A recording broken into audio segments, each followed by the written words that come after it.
मी Punjab duck हे आहेत आमचे बीड जिल्ह्यातले सगळे मित्र आहेत आणि मी जात आहे पंढरपूरला आणि धारूच्या घाटामध्ये हे तळ आहे आरणवाडीचं.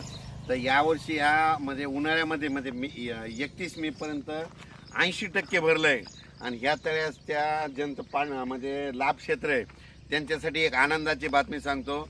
आता 12 ते 20चं जे पाऊस येणार आहे म्हणजे 12 जून ते 20 जून याच्यामध्ये 100% भरून जाणार आहे आणि याच्यावर लोंढवून पाणी जाणार आहे म्हणून हा अंदाज लक्षात येतो.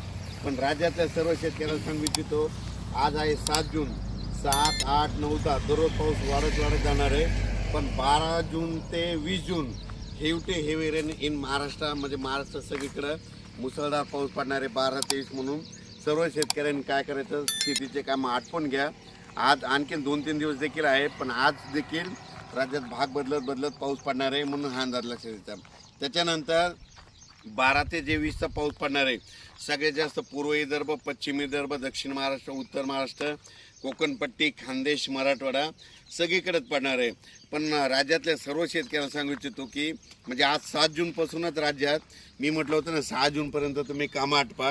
7 जूनपासून म्हणजे आजपासून बघा दुपारी 3च्या नंतर राज्यात ठिकठिकाणी पाऊस सुरू होणार आहे. काल देखील खूप ठिकाणी पाऊस झाला, नाशिककडे झाला, पुण्याकडे झाला, दौंडकडे झाला, आज देखील पहाटे सोलापूरकडे खूप झाला. असाच पाऊस काय होणार, दररोज वाढत जाणार आहे. पण 12 ते 20चा मात्र राज्यात मुसळधार पाऊस पडणार आहे म्हणून हा अंदाज लक्षात घ्यायचा. ज्यांचे कोणाचे आणखीन थोडे कामं राहिलेले असेल तुम्ही 11 जूनपर्यंत 11-12पर्यंत कामं आटपून घ्या म्हणून हे अंदाज सगळ्यांना लक्षात येतं. आणि ज्यांच्या शेतामध्ये पेरणीसाठी ओल असं तर तुम्ही 12 तारखेपर्यंत पेरू शकता. सोयाबीन जर पेरली तर तुम्हाला सांगतो, सोयाबीन पेरल्याच्या नंतर 1 दिवस सोयाबीनला शांत झोप पाहिजे.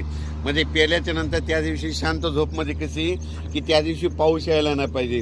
पाऊस जर पडला तर ती थापटून जाते म्हणून एक माहीत असं म्हणून सांगितलं. पण राज्यात मात्र तुम्हाला सांगतो की 12 ते 20च्या दरम्यान मुसळधार पाऊस पडणार आहे. पण आज 7 जूनपासून राज्यात भाग बदलत पाऊस सुरू होणार आहे म्हणून हा अंदाज लक्षात येतो. हे बीड जिल्ह्यातलं आरणगावचं इथे साठवण तलाव आहे, 80% भरला आहे आणि आता ह्या 12 ते 20मध्ये मात्र 100% भरून जाणार आहे. आणि यावर्षी बीड जिल्ह्यामध्ये जिथे छोटे तलाव आहे सगळे भरून खडे देखील फुटणार आहे, सगळ्या विहिरीमधून वरून पाणी वाहणार आहे म्हणून हे बीड जिल्ह्यासाठी आनंदाची बातमी.